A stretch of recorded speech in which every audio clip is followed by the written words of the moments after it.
वरना तो वर्तमान को सुधार सकती है, न भविष्य को संभाल सकती है। सरकार आशा का प्रतीक होनी चाहिए, निराशा का नहीं।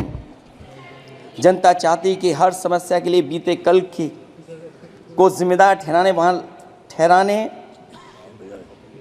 के बहाने को सरकार छोड़े और आने वाले कल की बात करे।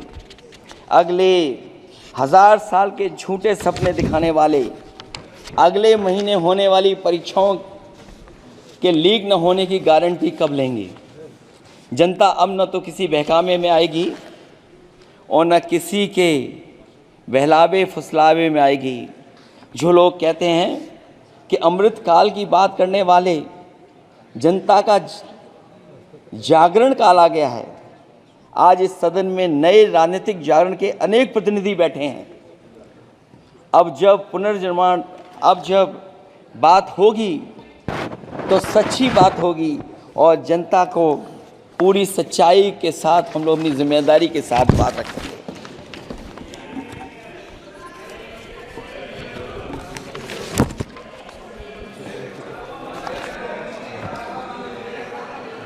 अध्यक्ष महोदय,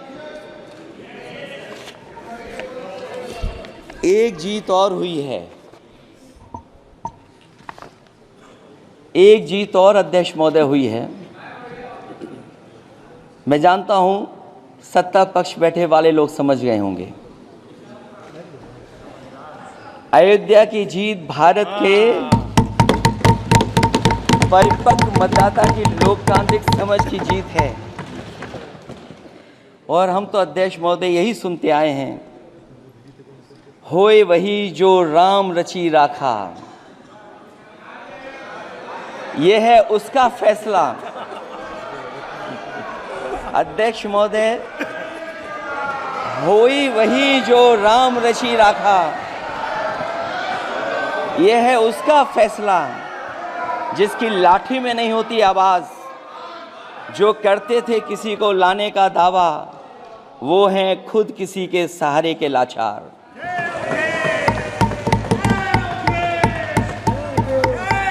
अध्यक्ष महोदय, मैं फिर कह देना चाहता हूं, होए वही जो राम रची राखा, यह है उसका फैसला जिसकी लाठी में नहीं होती आवाज। जो करते थे किसी को लाने का दावा, वो हैं खुद किसी के सहारे के लाचार। हम अयोध्या से लाए हैं उनके प्रेम का पैगाम।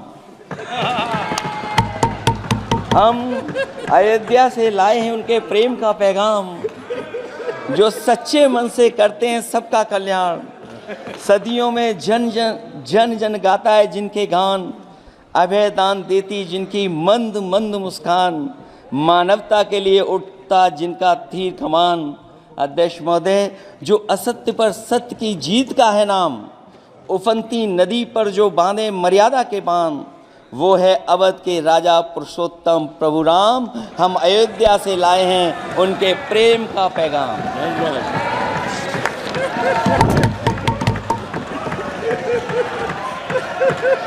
अध्यक्ष महोदय,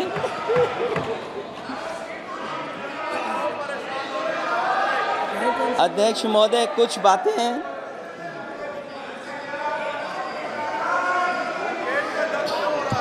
अध्यक्ष महोदय, कुछ बातें समय और काल से परे होती हैं, इसलिए आज यहाँ उत्तर प्रदेश के सदन में पढ़ा गया एक शेर याद आ गया, जो तब सही था अब और सही साबित हो रहा है। इजाजत हो अध्यक्ष जी तो मैं अर्ज करूं।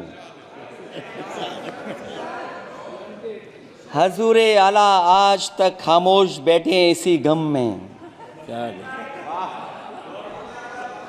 हजूरे आला आज तक खामोश बैठे हैं इसी गम में। महफिल लूट ले गया कोई जबकि सजाई हमने। योगी जी के लिए, योगी जी के लिए।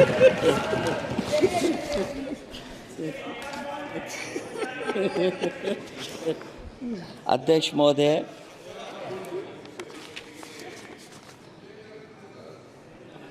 मैं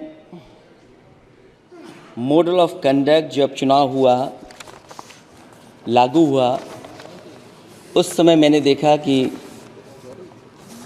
कुछ लोगों पर मेहरबान रही सरकार और कमीशन भी।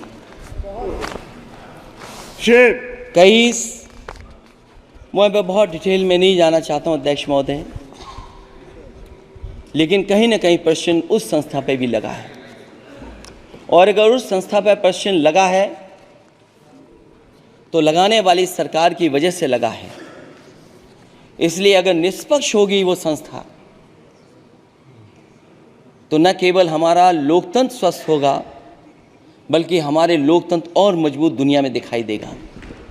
अध्यक्ष महोदय, ईवीएम पे मुझे कल भी भरोसा नहीं था, आज भी नहीं भरोसा। मैं 80 के 80 सीट जीत जाऊं तब भी नहीं भरोसा।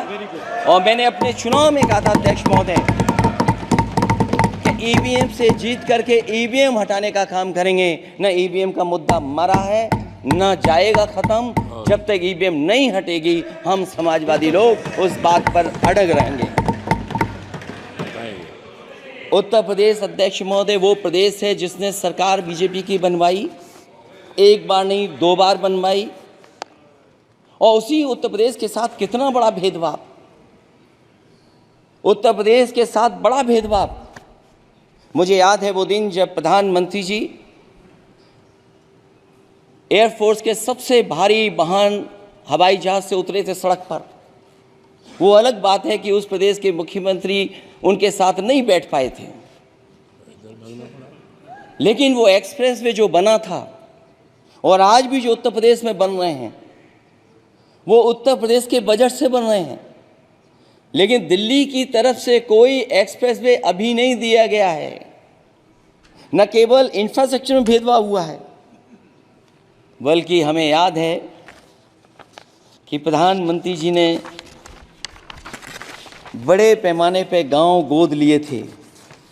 और सोचिए, अगर देश के प्रधान सांसद अगर किसी गांव को गोद ले लें और उस गांव की तस्वीर न बदले तो शायद मैं नहीं समझता हूं कि किसी गांव की तस्वीर 10 साल में बदली होगी। मुझे वो गांव जिसको उन्होंने गोद लिया, जो प्रधानमंत्री जी की आदर्श योजना थी उसके तहत जो गोद लिया गया था गांव, वो 5 वर्ष पहले खूब शोर हुआ था कि बनारस शहर की तरह डोमरी में चमचमाने लगे गया एक गांव। हकीकत में कुछ नहीं हुआ। उसकी दुर्दशा वैसी की वैसी है, जैसे था गांव वैसा ही का वैसा है। टूटी सड़कें, कच्ची पगडंडियां, उखड़े और टूटे हुए ईंट के खंजे, बदहाल हैंडपंप, पावरलूम और पंखे के जाली के कारखाने को आखिर कब तक रफ्तार मिलेगी जो उस गांव में काम होता था, लोग करते थे। खाली पड़े रसोई गैस के सिलेंडर, अंधाधुंध बिजली कटौती के बीच इस गांव के लोगों को हर सुबह मजदूरी की कभी ना खत्म होने वाली तलाश आखिर कब पूरी होगी। तो सोचिए, एक गांव की तस्वीर ये है। जो गांव कभी गोद लिया गया था उस गांव की भी तस्वीर नहीं सुधर पाई है। जो भाजपा के स्मार्ट सिटी के झूठे सपने में गांव के लिए कोई जगह नहीं है। अपने गांव गोद लेने की जो बात कही थी, क्या वो भी जुमला था अध्यक्ष जी? पता नहीं जिस गांव को गोद लिया था उसका नाम भी किसी को याद है कि नहीं। मैं नाम पूछ करके किसी को शर्मिंदा नहीं करूंगा, क्योंकि अगर नाम याद है तो ये तो और भी बुरी बात है कि अपने नाम याद रखने के बावजूद भी कुछ नहीं किया। जिसे गोद लिया जाता है उसे अनाथ बनाकर छोड़ देना अच्छी बात नहीं है।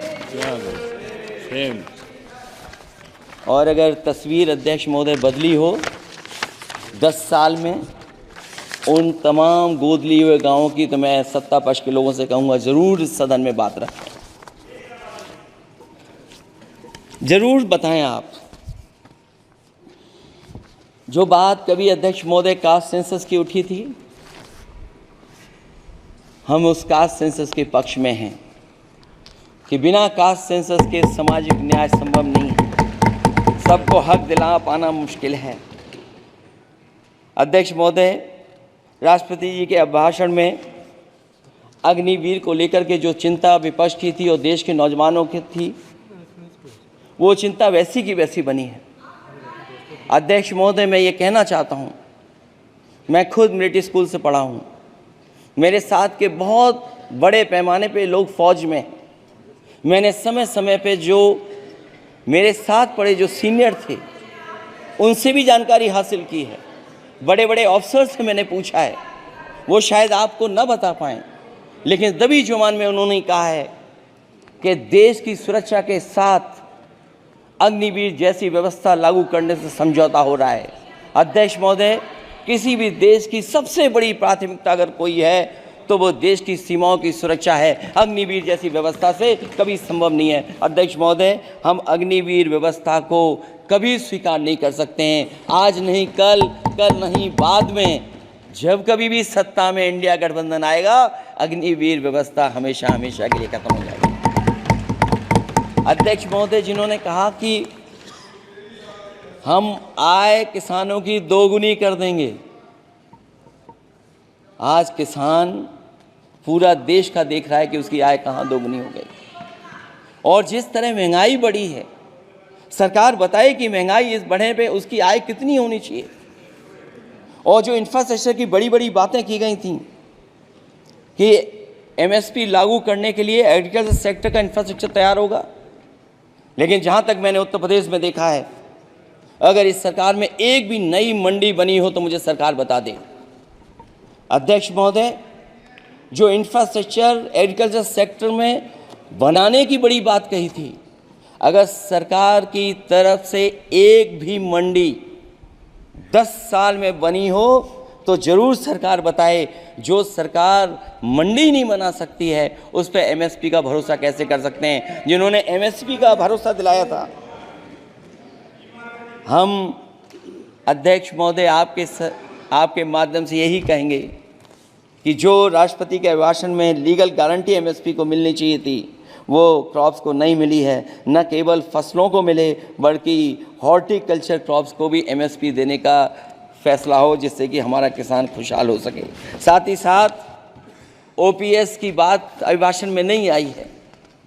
ओल्ड पेंशन स्कीम लागू हो, जिससे हमारे तमाम सरकारी कर्मचारियों का भविष्य बन सके। और देश की एक बड़ी आबादी, जहाँ से मैं चुन करके आता हूँ, उत्तर प्रदेश, जहाँ बुनकर, न केवल उत्तर प्रदेश बल्कि देश के कोने कोने में बुनकर समाज के लोग बड़े पैमाने पर रह रहे हैं, लेकिन बुनकरों को जो सुविधाएं मिलनी चाहिए वो भी इस सरकार में नहीं मिल पा रही हैं। जो प्रदेश सरकारों ने कभी बुनकरों के लिए योजनाएं चलाई थीं, वो भी अध्यक्ष महोदय बंद कर दी हैं। मैं अंत में इतना ही कहना चाहूँगा कि इस सरकार ने नौजवानों को नौकरी नहीं दी है, नौकरी और रोजगार उनसे छीने हैं, बहुत नौकरी छीनी है। इसलिए मैं कहना चाहता हूं अध्यक्ष जी, इसलिए मैं कहूँगा कि आपके राज में न नौकरी की उम्मीद है न रोजगार, क्योंकि आपने छोटे कारोबारी तक को इतना छोटा बना दिया है कि न तो वो अपना पेट भर सकता है, न किसी को नौकरी पर रख सकता है। जो कुछ पद निकलते भी हैं तो उन पर लेटरल एंट्री के नाम से पिछले दरवाजे से कुछ खास संगी साथियों को रख लिया जाता है। आरक्षण का हक नॉट फाउंड सुटेबल के नाम पर हड़पा जा रहा है। और अध्यक्ष महोदय, आरक्षण के साथ इतनी खिलवाड़ किसी सरकार ने नहीं की होगी जितनी खिलवाड़ इस सरकार ने की है। जहां सरकारी नौकरियां नहीं दी जा रही हैं, और सरकारी नौकरियां इसलिए नहीं दी जा रही हैं क्योंकि उन्हें आरक्षण देना पड़ेगा। जिस प्रदेश से मैं आता हूं वहाँ सबसे बड़े पैमाने पे नौजवान बेरोजगार है। और पिछले 10 साल में जो पेपर उन्होंने लीक कराए हैं वो इसीलिए कराएं क्योंकि नौकरी ना देनी पड़े, और अगर नौकरी देनी पड़ेगी तो उन्हें आरक्षण भी देना पड़ेगा। ये जानबूझ करके सरकार नौकरी और आरक्षण के साथ खिलवाड़ कर रही है। मैं अध्यक्ष महोदय अंत में इतना ही कहना चाहता हूं, आशा है ये सरकार तब तक चलेगी तब तक उसके केंद्र में इस देश का हर एक गरीब, शोषित, वंचित, पीड़ित, पिछड़ा, दलित, अल्पसंख्यक, आदिवासी, महिला, युवा, छोटा कारोबारी, ईमानदार, नौकरी पेशा, आम आदमी और कर्मचारी, अधिकारी, मजदूर और किसान होगा, ना कि धनवान होगा। और शासन के आधार पर संविधान होगा। वह जुमलों की जगह सच में महंगाई, बेरोजगारी, भ्रष्टाचार, गरीबी, भुखमरी, सांप्रदायिक हिंसा, दलित व महिला उत्पीड़न, सामाजिक अन्याय जैसे मूलभूत मुद्दों का समाधान होगा। और भोजन, बिजली, पानी, दवाई, पढ़ाई जैसी बुनियादी ज़रूरतों के लिए कागजी योजनाओं की जगह सच में इंतज़ाम होगा। मैं एक बार फिर उत्तर प्रदेश की समझदार जनता द्वारा सबसे बड़ी पार्टी चुने जाने के साथ साथ इंडिया गठबंधन समाजवादी पार्टी या कांग्रेस को सबसे ज़्यादा सीटें जिताई, उसके लिए मैं उत्तर प्रदेश की जनता